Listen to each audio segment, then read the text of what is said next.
Good morning, students. Okay.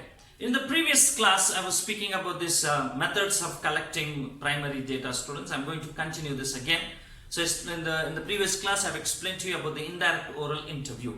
This indirect oral interview has been conducted by the third party. The third party may be a relative. The third party may be a friend, a business partner, a colleague.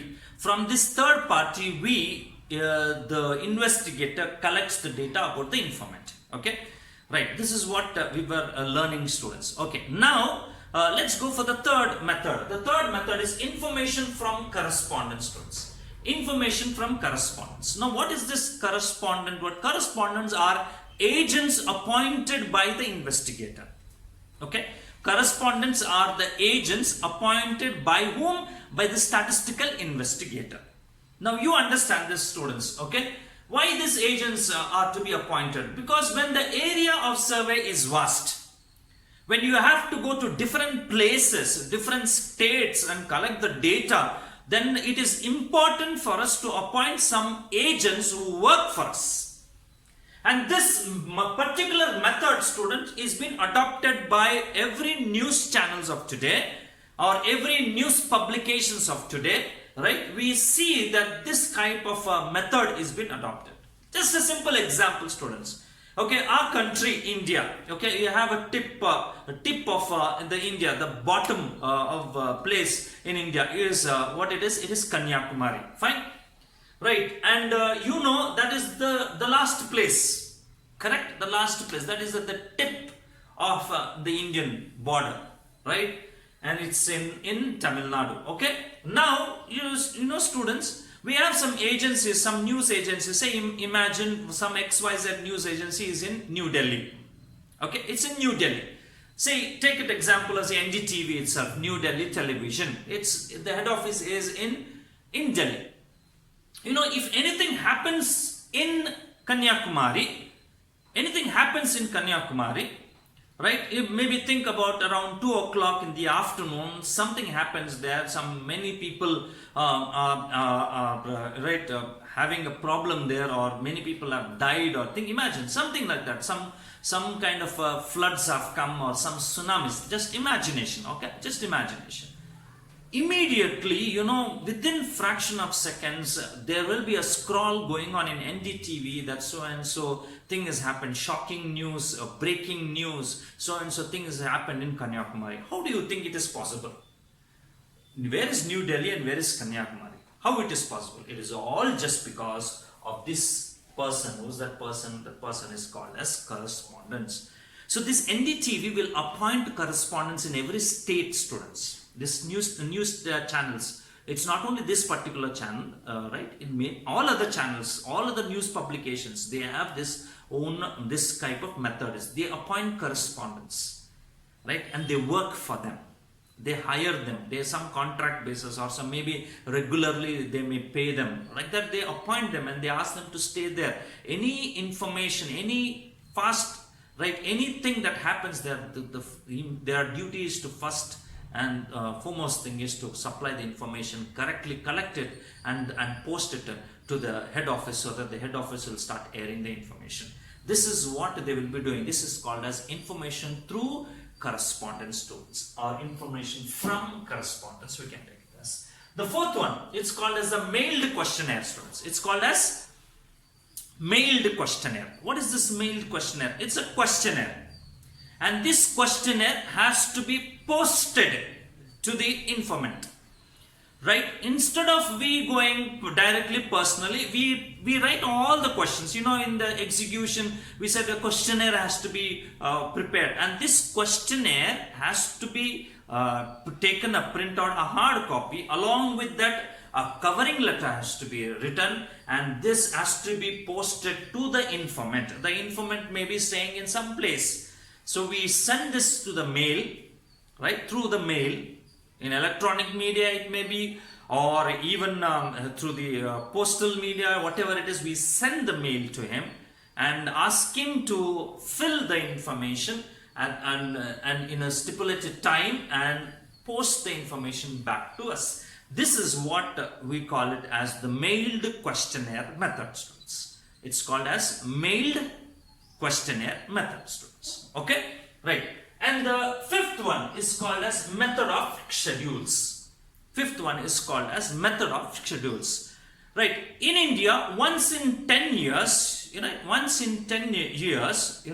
we conduct a survey, and this survey is been conducted, right, once in 10 years, and we go to every field, and when every house, and we do the collection. This is what we call it as they adopt the method of schedules here, students.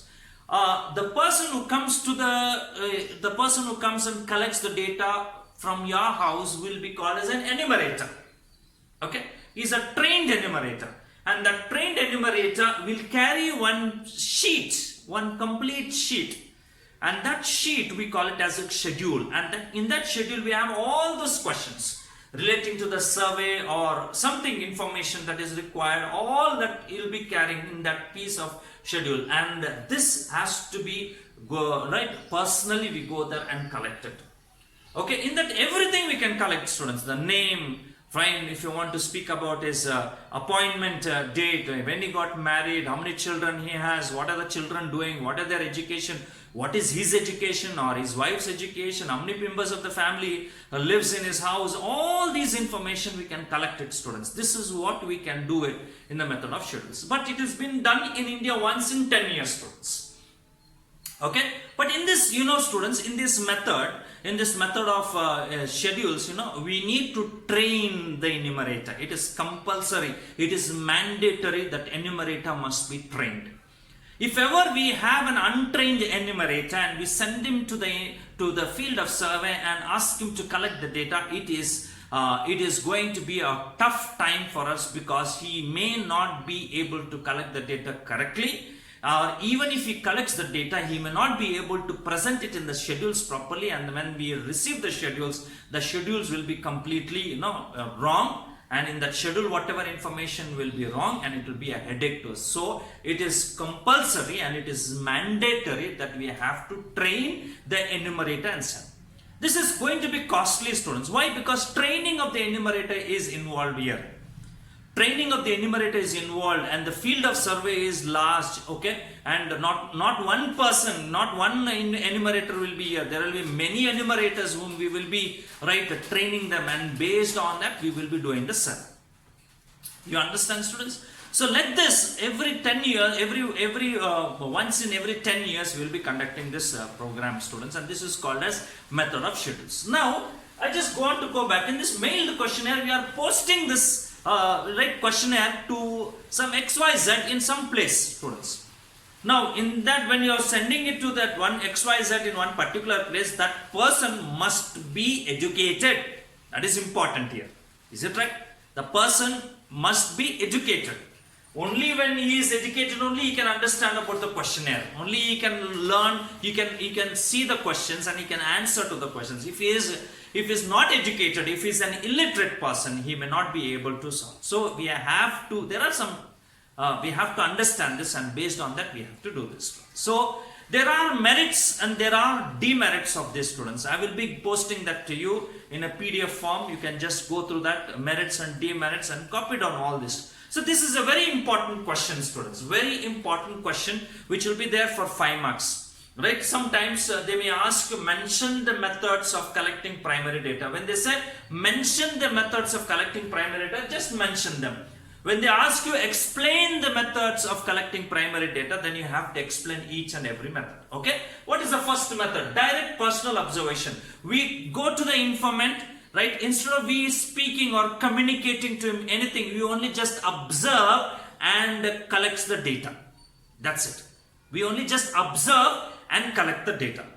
You understand? This is what is direct personal observation. Indirect oral interview. Indirect oral interview, when the informant is not supplying the correct information or is not supplying the complete information. Now to get the correct and the complete information, we have to take the help of his partner, we have to take the help of his neighbor, we have to take the help of his business partner, or we have to take the help of his colleague or a relative. And from those people, when we collect the data about that informant, then it will be called as indirect oral interview.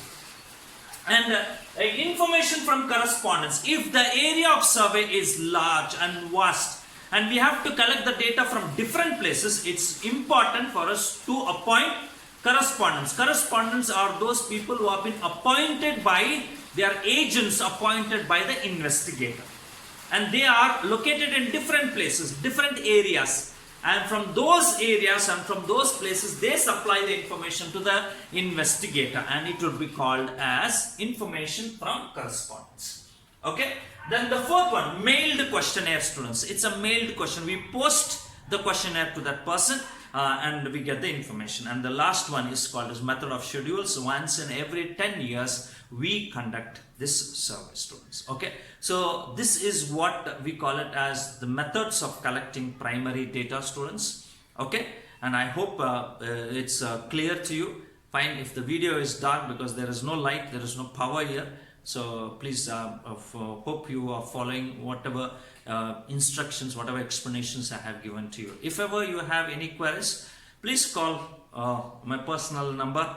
Okay, the number is known to you, students, or you can just simple text in the group, then I will explain to you once again. Okay, thank you very much. Have a nice day.